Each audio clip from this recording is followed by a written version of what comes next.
আসসালামু আলাইকুম রহমতুল্লাহি ওয়া বারাকাতুহু। গ্রাম থেকে আসা গরিব অসহায় একটা ছেলে 2-3 মাস গাজীপুরে ঘোরার পরে চাকরি না পাওয়ার কষ্ট সেই বোঝে।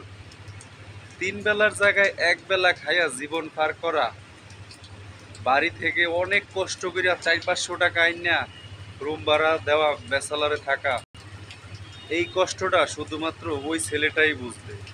যারা আরামসে রিল্যাক্সে চাকরি করতেছে তারা কখনো বুঝবে না। একটা মানুষ যখন প্রতিদিন প্রত্যেকটা ফ্যাক্টরির সামনে, গার্মেন্টসের সামনে গিয়া ঘুরতে ঘুরতে 1 মাস 2 মাস 3 মাস ঘুরতে থাকে, চাকরি পায় না, মেয়েদের চাহিদা বেশি, ছেলে করে চাকরি নেয় না, যখন ঘুরতে ঘুরতে অস্থির হয়ে যায় 2-3 মাস পর, তখনই টাকার অভাবে, রুম ভাড়া দেওয়ার অভাবে, খাওয়ার অভাবে, তখন তার মাথা মধ্যে খারাপ প্ল্যান আসে। তখনই সে ছিনতাই গাড়িতে নামতে চায়, চুরি করে বা ডাকাতি করে। কিন্তু যদি আজকে ছেলেদের চাকরির চাহিদাটা থাকতো, ছেলে করে চাকরি দিত, তাহলে হয়তো এই জিনিসটা আজকে থাকতো না। যদিও ছাত্র আন্দোলন থেকে শুরু করে, সরি, শ্রমিক আন্দোলনরা যে আন্দোলনটা করতেছে, এটা অনেকেই বলতেছে হাসিনার উস্কানি। আসলে উস্কানি বলতে কিছুই না। এখানে যদি মালিক পক্ষরা মাইনা নেয় যে হ্যাঁ ছেলেদের চাকরি দিব, তাহলেই হয়। এখানে অপেক্ষা করার কিছু নাই যে সরকার কেবল আসলো, আসতে না আসতেই দাবি শুরু করে দিচ্ছে। এটা মানুষ না খায় কতদিন থাকবে? সরকার পরিবর্তন হয়েছে, এখন কি তারে জানানো উচিত না? এইটারে অনেকে ভাবতেছে যে সরকার উস্কানিমূলক, যেমন আনসার থেকে, রিক্সাওয়ালা থেকে, ডাক্তার থেকে শুরু করে যে দাবি দাবা করতেছে, তাদের মধ্যেই আওয়ামী লীগ শ্রমিকদের সাথে মিশছে। হয়তো মিশতে পারে, কিন্তু শ্রমিকদের দাবিটা কিন্তু খারাপ না।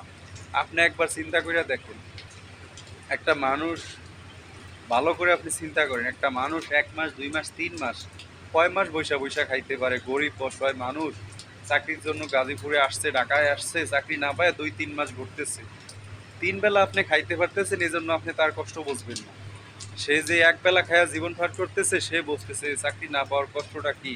আর এই সুবাদে সে যদি মাথা গরম করিয়া, যেখানে শুধু মেয়ে নেয়, ছেলে নিতে চায় না, সেখানে যদি সে ঝগড়া করে, মারামারি করে, তাহলেও আমি তারে সাপোর্ট করব। অতএব সরকার পক্ষে যারা আছেন বা মালিক পক্ষ, বিভিন্ন গার্মেন্টস মিল, ফ্যাক্টরি, তারা অবশ্যই এই জিনিসটা চেষ্টা করেন যে ছেলে নেই, আমরা ছেলেও নেই, মেয়েও নিব।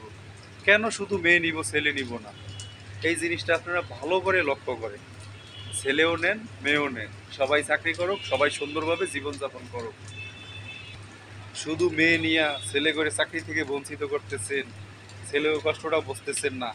আপনারা যারা চাকরি নিতেছেন, আপনারাও কিন্তু ছেলেরা। এই ছেলেরাই যত গার্মেন্টস ফ্যাক্টরিতে মেয়ে মানুষ নিতে চায়। কেন নিতে চায়? মেয়ে করে দেওয়া, সে রিল্যাক্সে চাকরি কাজ করাইতে পারে, কোনো কিছু বলে না, বকা দিলেও কিছু বলে। কিন্তু ছেলে করে বকা দিতে পারে না ছেলেরা, তাহলে সে একটু হইলেও চোখ রাঙায়। এই কারণে বেশিরভাগ গার্মেন্টসগুলোতেই ছেলেদের পরিবর্তে মেয়ে নিতেছে। তো যারা মালিক পক্ষ আছে বা সরকারের দায়িত্বে আছে, তারা ইচ্ছা করলেই কিন্তু এরা পারে। মালিক পক্ষ যদি চায় যে হ্যাঁ আমি ছেলে নিব, মেয়ে নিব না, মেয়েও নিব কম, ছেলে নিব, তাইলেই কিন্তু এখানে ঝামেলা, সমস্যার সমাধান হয়ে যায়।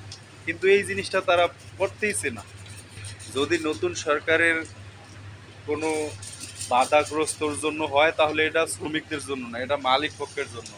মালিক পক্ষ কেন এই সিদ্ধান্তটা নিতেছে না যে হ্যাঁ আমরা ছেলেও নিব, মেয়েও নিব, ছেলেদেরকে বঞ্চিত করব না? তাহলেই তো এই আন্দোলন বন্ধ হয়ে যায়। কেন আপনারা এটা না করিয়া আন্দোলন করতে দিতেছেন? আপনারা অবশ্যই ছেলে নেন, তাহলে আন্দোলনও বন্ধ হয়ে যায়, গার্মেন্টসও চালু হয়ে যায়। আপনারা এটার ব্যবস্থা করেন।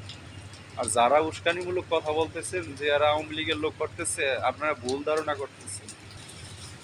নিজেরা একবার ওই ছেলেটার কাছে দাঁড় করায় দেখেন, যে ছেলেটা চাকরি না পায়া 2-3 মাস ধরে ঘুরতেছে রাস্তায় রাস্তায়, 3 বেলার জায়গায় 1 বেলা খাইতেছে, সকালবেলা একটা সিঙ্গারা খায় জীবন পার করতেছে, অনেক কষ্ট করিয়া বাড়ি থেকে 1 মাসের ভাড়া দিছে, 2 মাসের ভাড়া দিতে নাই, বন্ধুর সাথে বেসালার রুমে থাকে।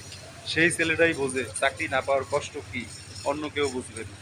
এই জিনিসটা দ্রুত ব্যবস্থা করেন মালিক পক্ষ। ধন্যবাদ।